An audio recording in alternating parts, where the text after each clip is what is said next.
नमस्कार, मैं हूं आपके साथ कविता थपलियाल। आप देख रहे हैं टी मनी बनो अपना फाइनेंस मिनिस्टर, एक ऐसा शो जहां पर हम आपको बताते हैं कि कैसे अपने खर्च, निवेश, बचत में आपको संतुलन बैठाना चाहिए और कैसे अपने आर्थिक लक्ष्यों को पूरा करना चाहिए। निवेश रणनीति के साथ साथ बाजार के तमाम ट्रिगर्स पर आपको समझाइश देते हैं। शो की शुरुआत करते हैं ऑन द शो के साथ।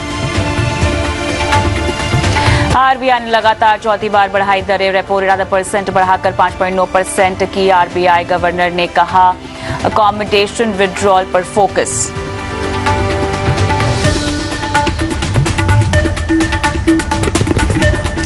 सरकार ने कुछ स्मॉल सेविंग स्कीम के इंटरेस्ट रेट में किया इजाफा। 10 बेसिस पॉइंट से लेकर 30 बेसिस पॉइंट तक बढ़ी है ब्याज दरें। जानिए किस स्कीम्स में होगा फायदा।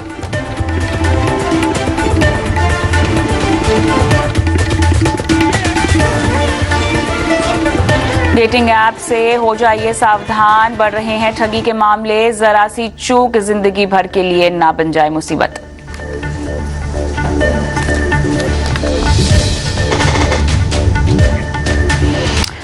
और आप भी बना सकते हैं अपना संतुलित पोर्टफोलियो। अपने सवाल हमें भेज सकते हैं हमारे व्हाट्सएप नंबर पर 9619873567। ये वो नंबर है जहां पर हमें इंतजार होता है आपके सवालों का।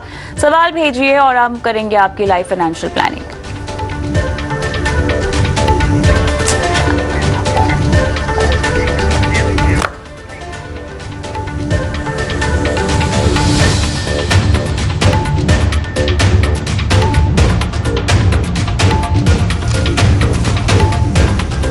चलिए, तो यहाँ पर जिस तरह से ब्याज दरें विदेशों में बढ़ाई जा रही है, विदेशी बाजारों में बढ़ाई जा रही है, उसी के तर्ज पर मोमेंटम बरकरार रखते हुए आरबीआई ने लगभग 50 बेसिस पॉइंट से ब्याज दरों में इजाफा कर दिया है। इससे रेपो रेट 5.40% से बढ़कर 5.90% हो गया है। यानी आपका होम लोन से लेकर ऑटो, पर्सनल लोन सभी को जब महंगा हो जाएगा और साथ ही ब्याज डिपॉजिट्स की भी जो दरें हैं वो बढ़ेंगी। आपकी ईएमआई पर आपको ज्यादा राशि अब चुकानी होगी। लेकिन हमारे एक्सपर्ट्स के साथ जुड़ते हैं और पूरी इस पॉलिसी पर मंथन करते हैं, देखते हैं किस तरह से आपके पैसे ज्यादा खर्च होंगे, लेकिन निवेश और आपकी बचत को लेकर आपको रणनीति क्या यहाँ पर बनानी चाहिए, इस पर हम विस्तार से बात करेंगे। मेरे साथ अब जुड़ गई हैं लक्ष्मी अय्यर, कोटक एएमसी की CEO, Tridip Bhattacharya, CEO equities Edelweiss mutual fund. साथ ही मेरे साथ जुड़ गए हैं आनंद राठी, वेल्थ प्राइवेट लिमिटेड के फिरोज अजीज। आप सभी का स्वागत है हमारी इस बेहद खास पेशकश में। सुबह से ही मैं देख रही हूं आप सब तमाम चैनल्स पर जा रहे हैं और शायद हर कोई आपसे यही पूछ रहा है कि ब्याज दरें बढ़ाई जो गई हैं इसका आगे का इम्पैक्ट क्या होगा, कितनी ईएमआई पर हमें अब ज्यादा चुकानी पड़ेगी। इन टर्म्स ऑफ सेविंग्स की बात करें, खर्चों की बात करें, कितना जेब पर अब ये चीज भारी पड़ेगा आने वाले वक्त में। लेकिन लक्ष्मी, चर्चा की शुरुआत हमेशा आपसे ही होती है जब भी इस तरह की कोई खबर आती है, तो बताएं मुझे कि अब जो है रुख किस ओर है और जो इजाफा किया गया है वो क्या संकेत देता है आने वाले वक्त में। क्या इसी तर्ज पर ब्याज दरें बढ़ेंगी या आपको लगता है कि थोड़ा सा धीमापन, ढीलापन अपनाया जा सकता है, क्योंकि दरें तो बढ़ेंगी वो तो तय है। नहीं, आपने एकदम बिल्कुल ठीक कहा और आपकी ऑब्जर्वेशन बैंग ऑन है कि ब्याज दरें यहाँ से शायद गुंजाइश है और बढ़ सकती है, लेकिन क्या ये पेस इतना ही फुर्तीला रहेगा? शायद नहीं, क्योंकि हमारी जो महंगाई के आंकड़े हैं आज भी अगर आप देखोगे तो उसमें कोई चेंज नहीं किया गया है। हालांकि ग्रोथ के आंकड़ों में थोड़ी सी नमी दिखाई दी है, वो केवल 20 बेसिस पॉइंट की थी। तो ऐसा हम अनुमान लगा सकते हैं कि आने वाले कुछ महीनों में शायद एक आध और रेट हाइक हम देख सकते हैं, शायद 35 बेसिस पॉइंट का देख सकते हैं, लेकिन उसके बारे में आज के आज बात करना थोड़ा मुश्किल होगा। लेकिन ये बिल्कुल साफ दिख रहा है कि जो थोड़ी पेस है उसमें फुर्ती थोड़ी कम दिखाई दे सकती है आने वाले कुछ महीनों में। राइट, चलिए इसको बारीकी से और समझेंगे, बिकॉज बहुत जरूरी है दर्शकों को ये बताना कि केवल एक निवेश रणनीति बनाना काफी नहीं होता है। इस तरह की जो चीजें डेवलपमेंट होती है ना, आपके निवेश पर, आपकी बचत पर, आपके खर्च पर किस तरह से इसका इम्पैक्ट होता है ये भी समझना होगा। लेकिन मैं आगे बढ़ूं, फिरोज की ओर जाऊं, क्योंकि यहाँ पे वो खर्चों का आकलन करेंगे आने वाले वक्त में लोगों का। तो उससे पहले त्रिदीप, मुझे आपसे ये समझना है कि अब इक्विटी बाजार का रुख अंतर्राष्ट्रीय बाजार को ध्यान में रखते हुए, वहां हो रहे डेवलपमेंट्स को ध्यान ध्यान में रखते हुए जर्मनी में पिछले दिनों नंबर्स आए हैं जो कि महंगाई के आंकड़े काफी मेरे ख्याल से 50 साल से ज्यादा की हाई पर पहुंचते हुए हमें देखे गए हैं। तो अब जितना भी भारत पे इम्पैक्ट होगा, हम भले ही कितना भी कह लें कि हम स्ट्रॉन्ग ग्राउंड्स पर हैं, मजबूत ग्राउंड पे हैं, हम इनसे अछूते नहीं रह सकते हैं। सवाल बस अभी इतना यही है त्रिदीप कि हम कितने मजबूत हैं, हम किस हद तक ये जो बाहर ग्लोबली जो हमें परेशानियां हो रही हैं उसको सह पाएंगे। बिल्कुल सही। आई थिंक अगर आप इंडिया की डोमेस्टिक स्टोरी देखें तो डोमेस्टिक स्टोरी इंडिया की काफी स्ट्रांग है। हमारी जो इकोनॉमिक रिकवरी है ये हालांकि इंटरेस्ट रेट बढ़ने से ऑन फ्रिंजेस थोड़ी बहुत वीक होगी, बट जैसे अभी ग्रोथ आउटपुट केवल 20 बेसिस पॉइंट से कम हुआ, तो उससे मुझे कंफर्ट है कि डोमेस्टिक जो हमारी इकोनॉमी है जिसमें जो कि कैपेक्स साइकिल ड्रिवन है, जो कि कुछ हद तक रियल एस्टेट सेक्टर ड्रिवन है, उसमें अभी भी हमारे पास एम्यूनेशन मौजूद है to go from a growth perspective.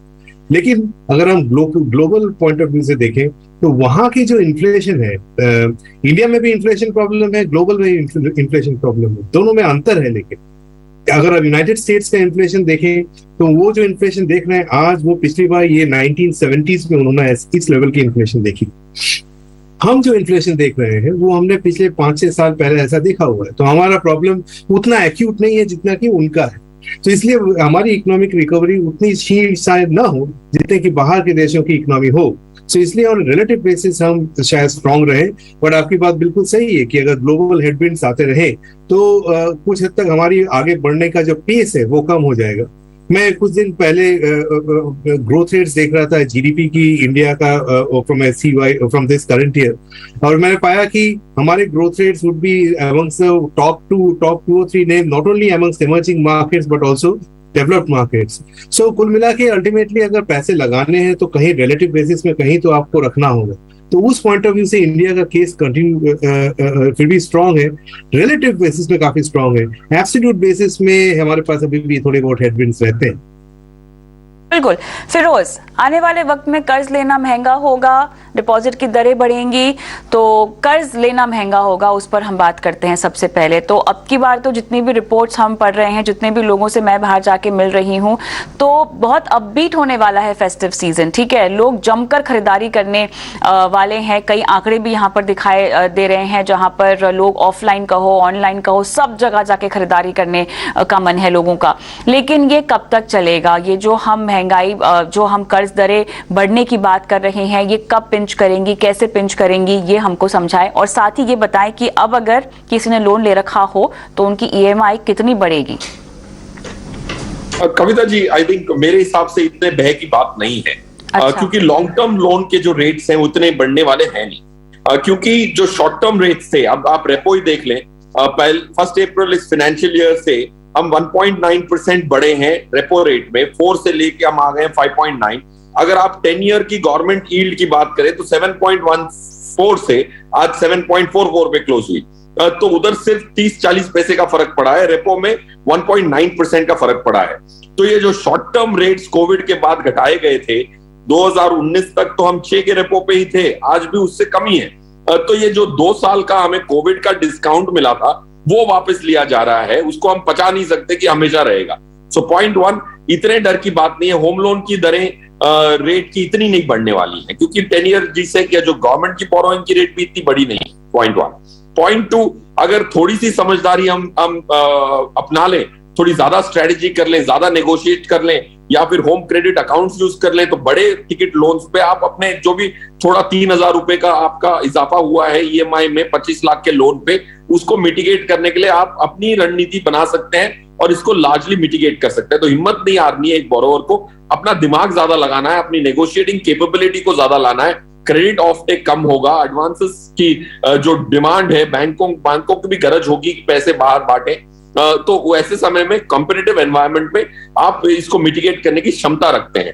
और हमेशा ये याद रखें कि जो भी लोन लें उसकी जो प्री क्लोजर चार्ज हो मिनिमम से मिनिमम हो, ताकि आपकी बैंक जो करंट बैंक है वो डरे कि आप अपना लोन क्लोज न कर दें। तो वो नेगोशिएटिंग कैपेबिलिटी आपके बड़ी काम आ सकती है ऐसे समय में जहां एक्सटर्नल एनवायरनमेंट आपके फेवर में नहीं है। को ध्यान में रखते हुए लक्ष्मी, थोड़ा सा करेंसी के बारे में हम बात करते हैं, क्योंकि उसकी डेप्रिसिएशन हमारे लिए एक बहुत बड़ा चैलेंज साबित हो सकता है। इसको रोकने के लिए भले ही कितने भी कदम उठाए जाएं सेंट्रल बैंक की तरफ से, जो ग्लोबल गतिविधियां हैं कितना इम्पैक्ट कर सकती हैं, हम उसको झेलने के लिए किस हद तक तैयार हैं? देखिए, आज की तारीख में माहौल ऐसा है कि जिस तेजी से यूएस अपने ब्याज दरें बढ़ा रहा है, शायद ही कोई, मतलब कह सकते हैं कि यूएस चौथी गियर पर है और बाकी सारी जो सेंट्रल बैंकर्स है 1 से लेके 2 या 3 के गियर पर है। अब उस गियर में उस तेजी से जब आप गाड़ी चलाते हो तो जाहिर सी बात है कि वो जो उनका करेंसी है जो कि डॉलर है, वो और तेज दौड़ रहा है, उसी के साथ दौड़ रहा है। अब यहाँ पे आज ये परिस्थिति है कि सारी इमर्जिंग मार्केट करेंसीज, चाहे वो डेवलप मार्केट भी करेंसीज की अगर हम तुलना करें, सारे डॉलर के मुकाबले में थोड़ी सी वीक विकेट पर है। और उनमें अगर आप देखो तो रुपया जो है एक राजा बन के बैठा हुआ है, क्योंकि वो उसमें भी ऑब्वियसली डेप्रिसिएशन देखने को मिला है, लेकिन रिलेटिवली कम देखने को मिला है। तो हमारा ये मानना है कि आने वाले कुछ महीनों में भी शायद ये जो प्रेशर है रुपया पे बना रह सकता है, और हमारी जो करंट अकाउंट डेफिसिट, जो है करंट अकाउंट की परिस्थिति है, वो भी डेफिसिट पे है। आज की तारीख में हमारे पास फॉरेन एक्सचेंज रिजर्व्स है जो अपने को अपलोड रख सकता है। और ये देखना बहुत जरूरी कि आने वाले कुछ दिनों में या हफ्तों में आरबीआई ऐसे कौन से सुझाव प्रस्ताव ले आता है जिससे रुपये में जो स्थिरता है, जो हम स्टेबिलिटी की हम बात करते हैं, वो बनी रहे। क्योंकि आज भी उन्होंने बहुत ठीक बात समझाई बाजार को कि हमें कोई रुपया का टारगेट नहीं करना है, हम सिर्फ इतना चाहते हैं कि एक स्टेबिलिटी बना रहे, एक संतुलन बना रहे, बस उसी पे उनका फोकस रहेगा। अब ठीक है, अब थोड़ा बहुत एक कंसोलिडेशन फेज हो रहा है, लेकिन ये कह नहीं सकते कि रुपया यहां से और कितना प्रेशर में आ सकता है। प्रिपेयर्डनेस तो है, लेकिन इसको हमको इम्प्लीमेंट करना है, ये बहुत जरूरी है। त्रिदीप, अब हमें ये समझाएं आप कि इक्विटी बाजारों के लिए ऐसी कौन सी खबर होगी जो आपको चिंता में डालेगी, जो आपको विवश करेगी कि आपकी जितना भी बाजारों के इतने साल का अनुभव आप लेकर बैठे हैं उसका पूरा निचोड़ एक वक्त में डालना होगा? क्या होगा वो?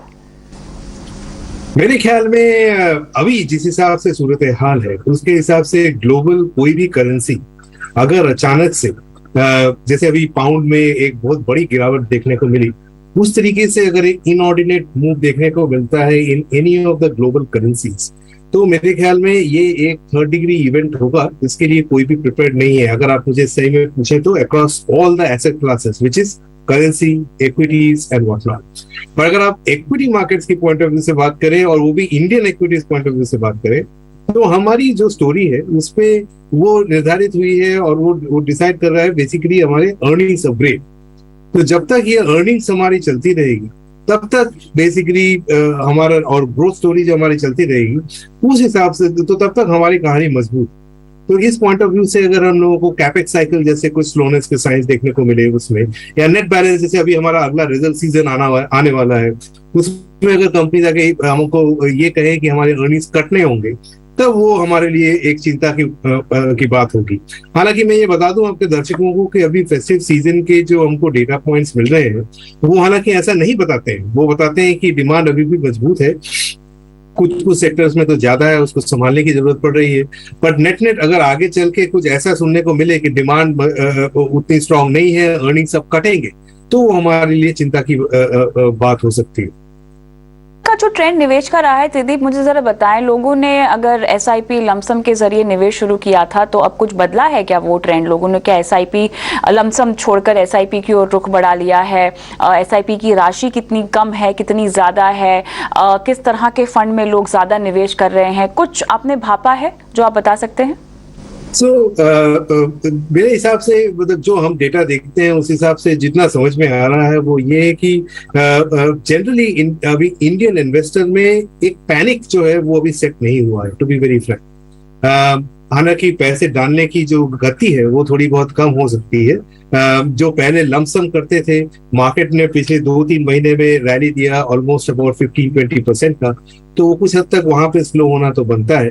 लेकिन फिर भी अभी ऐसा पैनिक अगर आप HNI रिटेल या जो भी सेगमेंट से उसमें देखने को मिला, ऐसा देखने को नहीं मिला। इनफैक्ट आज ही एक्सपायरी था, उससे हम लोगों को जो समझ में आता है वो ये है कि जो हमारी नेट शॉर्ट पोजीशनिंग है, वो शॉर्ट और लॉन्ग पोजीशनिंग है, वो बहुत ज्यादा नहीं है। मतलब मार्केट का पोजीशन हल्का है, सो लोग ना बहुत ज्यादा तेजी में है ना बहुत ज्यादा मंदी में है। और फ्रॉम इन्वेस्टमेंट स्टैंड पॉइंट लोग अभी भी SIP की तरफ ज्यादा रुख कर रहे हैं, और ये हमारा ऐसा मानना भी है कि इन्वेस्टर्स को पर्टिकुलरली ऐसे वॉलेटाइल माहौल में लमसम से ज्यादा अगर वो ट्रांचेस में इन्वेस्ट करे तो from A 3 to 5 year point of view India की जो बॉटम अप डोमेस्टिक सिक्लिकल की स्टोरी है वो भी खेल सकते हैं, और जो वोलेटिलिटी है उसको उसके हम गलत तरफ पे नहीं पढ़ सकते हैं। तो हमारा भी यही मानना है और देखने को भी यही आ रहा है कि लोग SIP की तरफ ज्यादा रुख कर रहे हैं एज अपोज्ड टू लमसम। अब इन सब बातों को ध्यान में रखते हुए फिरोज मुझे ये बताएं, एक तो घर के लिए आपने जो कर्ज ले रखा है, लेकिन उससे भी ज्यादा पहले मुझे जिन्होंने पढ़ाई के लिए और जहाँ पे करेंसी प्ले होता है उस तरह की अपनी प्लानिंग कर रखी हो, अपना लक्ष्य आंक रखा हो, तय कर रखा हो, उसमें अब ये बढ़ती हुई ब्याज दरें कितना रंग में भंग का काम करेंगी? अगर आप ग्लोबल एक ऑब्जेक्टिव है, आप उसके लिए पैसे इकट्ठे कर रहे हैं और आपने डोमेस्टिक स्कीमों में पैसा डाला हुआ है, तो आपके पास डॉलर एक्सपोजर नहीं है। ज्यादातर अगर आप अपने एजुकेशन, अपने चाइल्ड के एजुकेशन के लिए, फॉरेन एजुकेशन के लिए आप सेव कर रहे हैं, तो ज्यादातर इंटरनेशनल फंड्स या गोल्ड का इस्तेमाल जरूर कर सकते हैं आगे चलते हुए, ताकि आप डॉलर खरीदते जाएं। और ये जो रुपये की डेप्रिसिएशन इस साल देखने को मिली है 7%, विच आई थिंक इज एन एग्जैजुरेशन। जैसे लक्ष्मी जी ने भी कहा कि हम फिर भी राजा बने बैठे हैं, वो पता नहीं लगता इंडिया में बैठे हुए हम दूसरी करेंसी से कंपेयर नहीं करते, इसीलिए हमें तो अफसोस होता ही है कि हमारी करेंसी 7% से इस साल डिप्रिशिएट हो चुकी है। बट अगर 10 साल की डेप्रिसिएशन देखूं तो 4% की डेप्रिसिएशन हुई है, 15 साल की डेप्रिसिएशन देखूं तो 2.86% पर एनम की डेप्रिसिएशन हुई है। 3 से 4% की डेप्रिसिएशन तो प्रोविजन करनी ही चाहिए हमारी करेंसी की, because of the differential interest rate. Point 1। Point 2, अगर आप आज शुरुआत कर रहे हैं या अभी भी कर रहे हैं इन्वेस्टमेंट, तो आप थोड़ा गोल्ड या फिर इंटरनेशनल फंड्स भी खरीद सकते हैं। डेवलप मार्केट्स के इंटरनेशनल फंड खरीदें, ना कि कोई चाइनीज फंड या जहां की समझ कम हो या लिक्विडिटी कम हो या पॉलिटिकल सर्टेनिटी ज्यादा ना हो। तो ग्लोबल ऑब्जेक्टिव्स के लिए point 1, use global funds and gold funds. Point 2, कोई चिंता की बात नहीं है मेरे हिसाब से, currency has to settle over a period to a depreciation of 3 to 4%। Point 2।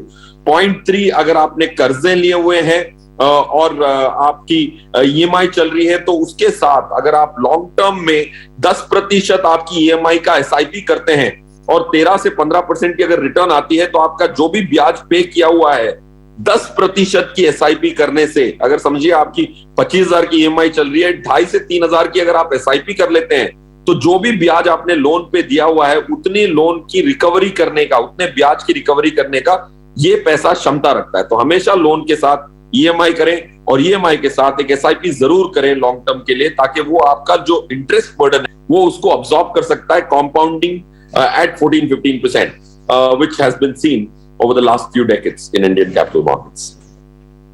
बिल्कुल। तो लक्ष्मी, थोड़ा सा निवेश की बातों पर मैं वापस आती हूँ और अब हमें ये समझाएं कि पूरी डेट की कैटेगरी में पिछले दिनों हमने देखा कि ultra short term duration funds को लेकर लोगों में उत्साह था। तमाम तरह के एक्सपर्ट से हमने बात की तो उन्होंने भी कहा कि रुझान थोड़ा इसकी ओर दर्शकों को रखना चाहिए। लेकिन डेट में स्ट्रैटेजी अब कैसे बनाई जाए फिक्स्ड इनकम में, क्योंकि अब ब्याज दरें बढ़ने का सिलसिला थोड़े अरसे तक हम देखेंगे बरकरार रहेगा। हमेशा आपसे ये सवाल हम पूछते हैं, लेकिन इस पूरी कैटेगरी में सबसे बेहतरीन विकल्प और मौका कहां पर है? देखिए, आपके जो निवेश करने के विकल्प है वो काफी हद तक आपकी इन्वेस्टमेंट होराइजन को मैच करना बहुत जरूरी होता है। जैसे आपने कहा अल्ट्रा शॉर्ट टर्म कैटेगरी, लेकिन अगर आपके पास 3 साल का पैसा या 1.5 साल का या 2 साल का पैसा है निवेश करने के लिए फिक्स इनकम में, तो वो आप अल्ट्रा शॉर्ट टर्म कैटेगरी में क्यों डालोगे, जहां पे इन्वेस्टमेंट का जो कैप है, टोटल कैप आप 6 महीने के ऊपर वहां पे कोई भी इंस्ट्रूमेंट में निवेश नहीं कर सकते। तो वो अगर 3 से 6 महीने का पैसा होगा तो जी बिल्कुल अल्ट्रा शॉर्ट टर्म कैटेगरी पे आप गौर फरमाइएगा। लेकिन थोड़ी अगर लंबी अवधि का पैसा हो, समझो आपके पास 1.5 साल, 2 साल या 3 साल का पैसा हो, तो आज के माहौल में एक बहुत ही बढ़िया कैटेगरी है म्यूचुअल फंड में, जिसको हम बोलते हैं टारगेट मैच्योरिटी फंड। ये कई तरीके के आते हैं, इसकी बहुत सारी मैच्योरिटीज होती है, 2024, 25, 27, यानी आपको 2-3 साल का जो आपको पैसा लगाना हो, आप इन प्रोडक्ट कैटेगरी में आप पूरा निवेश कर सकते हो। क्योंकि जो ब्याज दरें इस हद तक बढ़ चुकी है, आपको दिखता है कि आपको कितना रिटर्न आगे चल के आने वाले 2, 2.5, 3 साल में छूट सकता है। अश्योरेंस नहीं है, पर आपको एक अंदाजा मिल जाएगा, जो एक पैसिव कैटेगरी है। दूसरी एक कैटेगरी है फ्लोटिंग रेट कैटेगरी, जहां पे जैसे जैसे ब्याज दरें बढ़ती है, वो जो उसका जो इंटरेस्ट है वो आपके खाते में बढ़ता जाएगा, और उसकी वजह से पूरी पोर्टफोलियो की यील्ड जो है वो बढ़ सकती है। और जो तीसरी कैटेगरी है वो है डायनामिक बॉन्ड कैटेगरी, जिसको हम फ्लेक्सी कैटेगरी बोलते हैं, जहां पे ब्याज दर के उतार चढ़ाव को फंड मैनेजर अपने हिसाब से मैनेज करके रिटर्न देने की क्षमता रखता है। तो इन तीनों के माध्यम से एंड आपकी जो रिस्क एपेटाइट है वो आप अपने एडवाइजर के साथ बैठ के जाने समझिए, और उसके बाद इन तीनों का एक मिश्रण करके आप एक फिक्स्ड इनकम पोर्टफोलियो बना सकते हो। त्रिदीप, आप जानना चाहेंगे आपसे कि अब इक्विटी में किस तरह रिबैलेंस करना चाहिए पोर्टफोलियो को, और साथ ही आपका फोकस अब आने वाली कुछ तिमाहियों के लिए किन सेक्टर्स पर रहेगा, किस तरह की कंपनियों पर रहेगा? क्या कोई इनोवेटिव थीम या कोई ट्रेंड पकड़ पा रहे हैं, आप भाप पा रहे हैं? पहली बात तो ये कि इक्विटी इन्वेस्टिंग हमेशा 5 से 7 साल पॉइंट ऑफ व्यू से करना चाहिए, लेकिन अल्टीमेटली फिर भी कुछ इन्वेस्टर्स होते हैं जो रिस्क अवर्स होते हैं, जिनको अगले 1 से 3 साल के पॉइंट ऑफ व्यू से एक सर्टेन बहुत ज्यादा रिस्क नहीं लेना होता है। तो उनके लिए हम लोग ये कहते हैं कि जो कैटेगरी है विच इज फ्लेक्सी कैप या फिर लार्ज एंड मिड कैप, ये 2 कैटेगरी ऐसे हैं जो थोड़े रिस्क अवर्स तरीके के इन्वेस्टर्स के लिए बेहतर बने। बट इंडिया जैसे इमर्जिंग मार्केट्स में, जहां की अल्फा क्रिएशन एक सर्टनली पार्ट होना चाहिए एसेट एलोकेशन का, जिसमें कि आउटलुक होना चाहिए 5 से 10 साल कैटेगरी में, 5 से 10 साल का होना चाहिए, उसमें हमको लगता है कि मिड कैप फंड या फिर फोकस फंड जैसे कैटेगरी में थोड़ा बहुत पैसा लगाना चाहिए with 5 to 10 year perspective, particularly because क्योंकि जो इंडिया का इकोनॉमी का हाल है वो अगले 3 से 5 साल में बॉटम अप बेसिस पे मुझे बहुत अच्छा लगता है। और उसके 3 कारण हम लोगों को लगते हैं। वो ये कि पहली बात, काफी दिनों बाद हम लोगों को एक private sector driven capex cycle देखने का रुझान हो सकता है, जो कि पिछले 10 साल में कभी नहीं हुआ। पिछली बार हमने ऐसा देखा था 2003-4 में, बहुत सारे मार्केट पार्टिसिपेंट्स जो अभी हैं शायद उस समय नहीं थे। दूसरी बात जो इस बार हो रही है वो ये कि जो रियल एस्टेट मार्केट है, जो कि जनरली 7 साल की साइकिल होती है, उसमें रिकवरी देखने को मिल रहा है, जो कि हम पहले 2 या 3 साल में हैं उसमें। तो उसमें अभी अगले 4-5 साल में शायद कुछ हम लोगों को तेजी बरकरार है। और तीसरी हम लोगों को ये देखने को मिल रहा है कि जो सैलरी इंक्रीजेस है वो फाइनली इकोनॉमी में आ रही है। इवन दो ये के शेप रिकवरी है, फिर भी ऑर्गेनाइज सेक्टर में salary increase means better earnings power for consumer. So इन सबको ध्यान में रखते हुए sectors like industrials, capital goods, lending financials या फिर डायरेक्ट एंड इनडायरेक्ट प्लेज और रियल एस्टेट, और इन सबको एनकैप्सुलेट करके देखें तो डोमेस्टिक सिक्लिकल्स जो हम कहते हैं, जो कि लोकल इकोनॉमी पे डिपेंडेंट हो, बाहर के इकोनॉमी पे ज्यादा ना डिपेंडेंट हो, ये कुछ एरियाज ऐसे हैं जो मुझे लगता है कि आगे 3 से 5 साल में इससे जुड़े हुए स्टॉक्स बेहतर करें। यही हमारे पोर्टफोलियोज में है और यही मेरा अंदाजा होगा कि ऐसे इन्वेस्टर्स को सोचना चाहिए।